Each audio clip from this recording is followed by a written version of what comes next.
5절 다윗은 사울이 보내는 곳마다 가서 지혜롭게 행함에 사울이 그를 군대의 장으로 삼았더니 온 백성이 합당히 여겼고 사울의 신하들도 합당히 여겼더라. 14에서 16절 다윗이 그의 모든 일을 지혜롭게 행하니라 여호와께서 그와 함께 계시니라. 사울은 다윗이 크게 지혜롭게 행함을 보고 그를 두려워하였으나 온 이스라엘과 유다는 다윗을 사랑하였으니 그가 자기들 앞에 출입하기 때문이었더라. 네, 우리 계속해서 우리 사무엘상 18장 말씀을 우리가 함께 살펴보겠습니다. 이 골리앗과의 전쟁에서 승리한 다윗이 사울 앞에 서게 되고요. 이제 사울이 다윗을 주목하여 보기 시작을 합니다. 여호와의 영이 함께 하시는 이 다윗을 보면서 처음에는 사울 왕도 좋게 여겼고요. 그 16장에서는 사랑했다라는 표현까지 할 정도로 이 다윗에 대해서 호의적이었습니다. 그리고 그래서 오늘 본문에 보면은 집에도 못 가게 하면서 그를 적극적으로 등용하는 것을 볼 수 있습니다. 사울이 다윗을 보내는 곳마다 다윗은 지혜롭게 행했고요. 사울뿐만 아니라 온 백성이 다윗의 행하는 것을 보고 사울이 그를 대우하는 것에 대해서 합당하게 여겼다라고 기록을 하고 있습니다. 오늘 본문부터 본격적으로 사울 왕과 다윗의 모습이 비교가 되기 시작합니다. 정확하게 이야기를 하면 하나님께서 버리신 사울 왕과 여호와의 영이 함께 하시는 다윗의 모습이 비교가 되고 있습니다. 이미 백성들은 사울은 천천히요 다윗은 만만히로다 하며 노래를 부르고 있고요. 사울 왕이 생각하기에도 다윗의 그 면모가 드러나면 드러날수록 이제 그가 얻을 것이 나라 말고 무엇이냐라고 이야기를 할 정도로 다윗은 훌륭하게 그 일들을 행하고 있습니다. 결국 처음에는 호의를 가지고 사랑했던 다윗에 대해서 이제 불쾌하며 주목해 보기 시작합니다. 그리고 이제 더 이상 그저 좋은 신하 중 하나가 아닌 자신의 왕위를 노리는 한 사람으로 보기 시작합니다. 하지만 다윗은 어떻습니까? 주변의 환경이 어떻게 바뀌든 상관없이 여호와의 영에 감동되어 어디를 가든지 지혜롭게 행합니다. 사울 왕은 시간이 지날수록 여호와께서 함께 하시는 다윗을 보며 두려워했지만 이스라엘과 유다 백성은 다윗을 사랑했다라고 이야기를 합니다. 결국 사울 왕은 이제 다윗을 죽이기로 결심을 하는데요. 하나님이 부르시는 악령이 사울에게 내렸을 때에 그의 손에 있었던 창을 가지고 다윗을 위협합니다. 2번이나 창을 던졌지만 다윗은 그 창을 모두 피합니다. 결국 자신의 손으로 이 다윗을 죽일 수 없게 되자 이제는 전쟁을 통해서 다윗을 죽이고자 합니다. 바로 블레셋과의 전쟁을 이용하려고 하는데요. 다윗을 전쟁터로 보내서 적들의 손에 죽임을 당하게 하려고 하고 있습니다. 이제 그 명분을 제공하기 위해서 사울은 자신의 딸을 다윗과 결혼시키려고 합니다. 이미 다윗이 골리앗을 무찌른 시점에서 사울이 했던 약속을 지켜야 하는 부분도 있었고 사울의 딸 중에 미갈이 다윗을 사랑하는 모습도 있습니다. 다윗이 자신의 신분을 가지고 왕의 사위가 되는 것을 거절을 하고 있지만 사울이 어떻게 이야기하고 있습니까? 왕은 아무것도 원하지 않고 단지 왕의 원수의 보복으로 블레셋 사람들의 포피 100개를 원하신다 라는 이야기를 합니다. 사울은 다윗이 이 포피 100개를 모으기 위해서 블레셋 사람들과 싸울 때 죽임을 당할 것을 기대했습니다. 하지만 다윗은 블레셋과의 싸움에서 이기고 본문에서는 이제 200명을 죽였다라고 되어 있죠. 그리고 사울이 이야기했던 만큼의 포피를 드리고 결국 왕의 사위가 됩니다. 이 모습을 보면서 사울은 점점 더 다윗을 두려워했고요. 29절에 보면은 사울이 평생에 다윗의 대적이 되었다라고 이야기를 합니다. 반면에 다윗은요, 사울이 자신을 어떻게 대하든지 상관없이 자신에게 주어진 일들을 합니다. 사울에게 악령이 내렸을 때에 그를 위해서 평일처럼 수금을 타고 또 사울이 보내는 곳으로 가서 필요한 일들을 했습니다. 군대 장으로 세웠을 때는 군대 장으로서의 역할을 다했고요. 천부장으로 보냈을 때에는 백성들 가운데 출입을 하면서 천부장의 일을 감당합니다. 대적들과 싸울 때에는 그들을 이기는 모습을 보여줍니다. 다윗의 행보에 대해서 오늘 본문은 계속해서 다윗이 지혜롭게 행했다라고 기록을 하고 있고요. 그 모습을요, 사울의 관점에서는 여호와께서 함께 계시니라는 표현으로 기록하고 있습니다. 다윗은 여호와의 영이 충만한 모습으로 언제 어디서나 지혜롭게 행하는 사람이었습니다. 사랑하는 부평교회 성도 여러분, 우리는 여호와의 영에 감동되어 지혜롭게 행하는 사람입니까? 아니면 나의 입지를 지키기 위해서 다른 사람을 견제하면서 혹은 그를 두려워하면서 살아가는 사람입니까? 사울 왕도 분명 하나님의 영에 이끄심을 받는 사람이었지만 하나님께서 버리시고 하나님의 영이 떠나게 되자 어떻게 됩니까? 자신의 것을 지키기에 급급한 삶을 살아가게 됩니다. 하나님의 영에 감동된 다윗의 행보가 눈에 가시가 되고요. 그를 통해서 이루어지는 일들을 보면서 두려워하게 됩니다. 이스라엘의 왕으로서 하나님께 집중해야 하는 사울 왕의 시선은 다윗에게 고정되어 있습니다.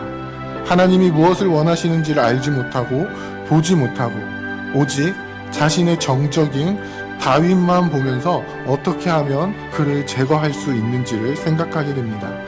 하지만 여호와의 영에 감동된 다윗의 행보는 어떻습니까? 지혜롭게 행합니다. 하나님이 원하시는 것이 무엇인지 알고 그대로 행합니다. 하나님의 백성이 이스라엘 가운데에 지혜롭게 행하는 것을 통해서 이스라엘 민족이 하나님의 통치를 받게 됩니다. 우리의 삶이 이 다윗과 같은 삶이 되기를 원합니다. 여호와의 영이 충만한 그러한 삶이 되기를 원합니다.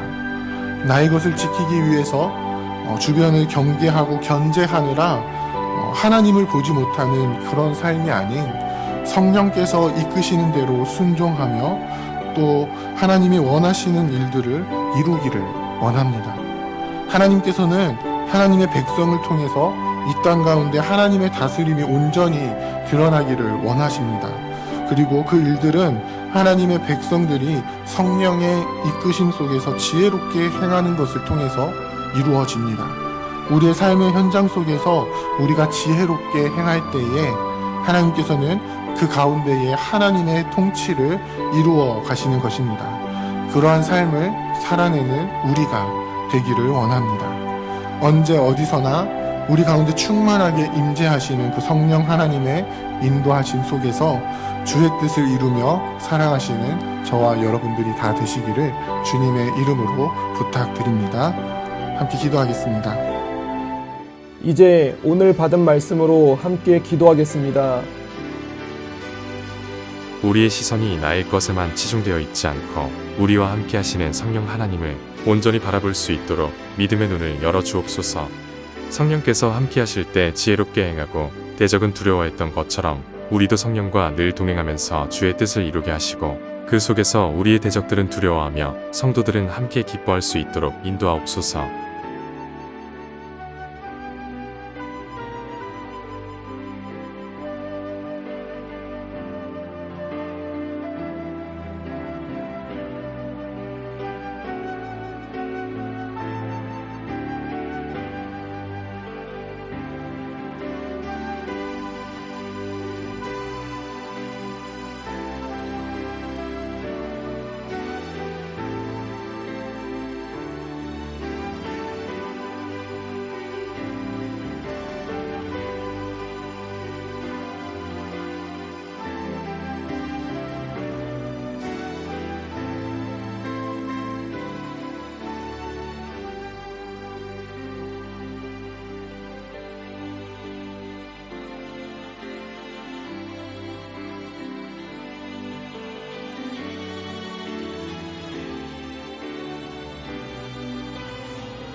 이제 개인의 기도 제목을 가지고 하나님 앞에 기도하시기 바랍니다.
수고하셨습니다. 오늘도 하나님의 인도하심 가운데 승리의 하루를 보내시는 우리 재건부평교회 모든 성도님들이 되시기를 주님의 이름으로 축복합니다.